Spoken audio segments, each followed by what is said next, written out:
So hello everyone, welcome back to my channel. This is me Anvi Sharma and in this particular video मैं आप लोगों के साथ share करने वाली हूँ अपनी टेबल।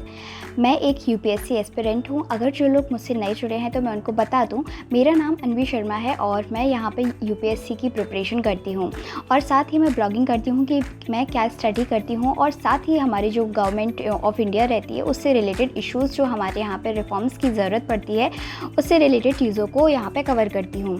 साथ ही जो यूपीएससी का सिलेबस रहता है उससे रिलेटेड आपकी जो वीडियोस रहते हैं वो अपलोड करती हूँ। तो इस पर्टिकुलर वीडियो में हम लोग शेयर करने वाले हैं कि what I study in a day as a UPSC aspirant. तो सबसे पहले तो हम अपनी टेबल को साफ़ करते हैं और फिर इसके बाद ही हम अपनी जो पढ़ाई है उसको स्टार्ट करते हैं। तो यहाँ पे मेरे कुछ बहुत सारे ऐसे सामान थे जो एक तरीके से सही तरीके से मैनेज नहीं थे, सो आई थॉट उनको भी मुझे मैनेज यहाँ पे कर लेना चाहिए। तो यहाँ पे मेरी कुछ थोड़ी बहुत साफ़ सफाई चलती है। अब हम थोड़ी बात करते हैं यूपीएससी के बारे में। यूपीएससी की जर्नी अगर आपको लाइफ में सक्सेस दे या ना दे, लेकिन आपको इतना सिखा देती है कि आपको अपनी सोसाइटी में रह के अपनी लाइफ को किस तरीके से चलाना है। आपको एक अच्छा इंसान बना देती है, आपको एक अकाउंटेबल इंसान बना देती है। हम देखते हैं हमारे इंडिया में बहुत सारे ऐसे करप्शन देखने को मिलते हैं, स्टिल हम उनकी अकाउंटेबिलिटी पे नहीं जाते हैं क्योंकि बहुत सारे ऐसे लोग रहते हैं जिनको अवेयरनेस नहीं होती है।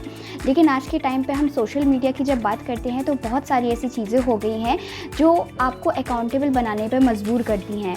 हर एक इंसान अकाउंटेबल होता जाता है। हम लोगों ने हॉस्पिटल के बहुत सारे ऐसे केसेस देखे होंगे जहाँ पे पेशेंट सही तरीके से तो जाता है लेकिन वहाँ से उसकी डेड बॉडी निकल के आती है। तो ये एक तरीके से करप्शन होता है। जैसे मेडिकल सेक्टर में आपका एक करप्शन देखने को मिलता है, वैसे ही इंडिया के हर एक कोने में आपको करप्शन ही करप्शन देखने को मिलता है क्योंकि यहाँ की जो जनता है वो बहुत ही ज़्यादा मासूम है और कहीं ना कहीं देखा जाए तो यहाँ की जनता बहुत ज़्यादा अपने इंटरेस्ट के लिए काम करने वाली है। तो इसको हम साइड में रखते हुए हम फोकस करते हैं हिस्ट्री की तरफ। जी हाँ, मेरा जो अभी करंट में जो चल रहा है वो मेरा एंशिएंट हिस्ट्री का प्रोग्राम चल रहा है, जिसमें बेसिकली मैं कवर करती हूँ हमारा ancient history, pre historic culture in India, जिसमें ह्यूमन इवोल्यूशन के बारे में बात की जाती है, इंडस वैली सिविलाइजेशन की बात की जाती है, द वैदिक एज की बात की जाती है जिसमें हमारी जो हिंदुज़्म रहता है उसको प्रमोट किया जाता है, उसका जो एवोल्यूशन है वो किस तरीके से हुआ उसके बारे में डिस्कस किया जाता है। सबसे पहले यहाँ पे आर्यंस की बात की जाती है, वैदिक एज की बात की जाती है, फिर हमारे ऐसे क्या क्या सोर्सेज रहते हैं जिसकी वजह से वैदिक एज का पता चलता है, जिसमें बेसिकली आपके दो सोर्सेज देखने को मिलते हैं। एक आपका रहता है स्मृति और एक रहता है श्रुति। तो दोनों को ही समझना बहुत ही ज़्यादा अच्छा लगता है जब हम हिस्ट्री को पढ़ते हैं।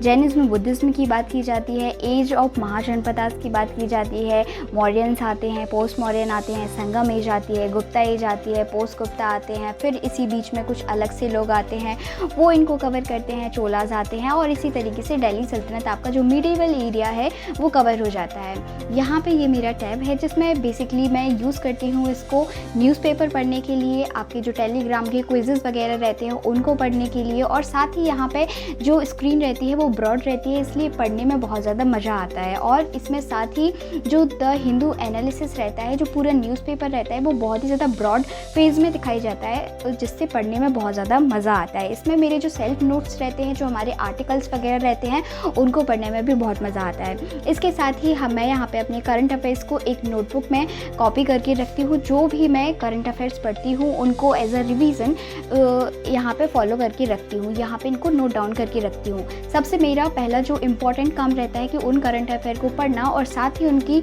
नोट मेकिंग करना।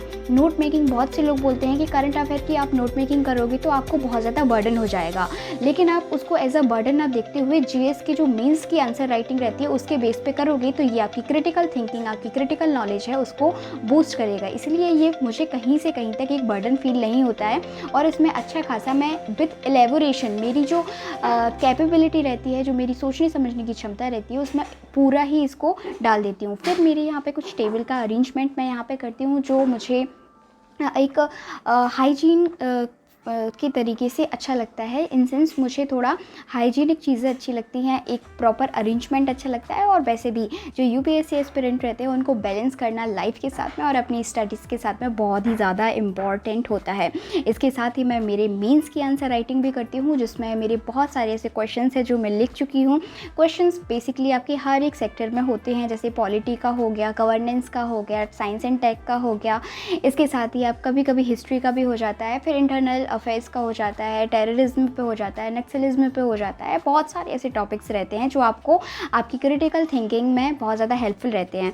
ये मेरा बेसिकली रूटीन है जिसको मैंने आज तक फॉलो नहीं किया है, बट मेरा ये मानना रहता है कि कहीं से कहीं तक आप 3 चीज़ों को हाईलाइट करो, 4 चीज़ों को हाईलाइट करो, या जितनी आपकी कैपेबिलिटी रहती है उसको हाईलाइट करो और कोशिश करो कि जितना मैंने सुबह लिखा था उसको मुझे रिवाइज़ करना है, तो वो एक बहुत ही ज़्यादा अच्छा रहता है। तो आज की वीडियो में बस इतना ही। आशा करती हूँ आप लोगों को वीडियो बहुत ही ज़्यादा अच्छी लगी होगी। टाइम पास करने के लिए मैं थोड़े गाने सुनती हूँ। Thank you so much, love you all.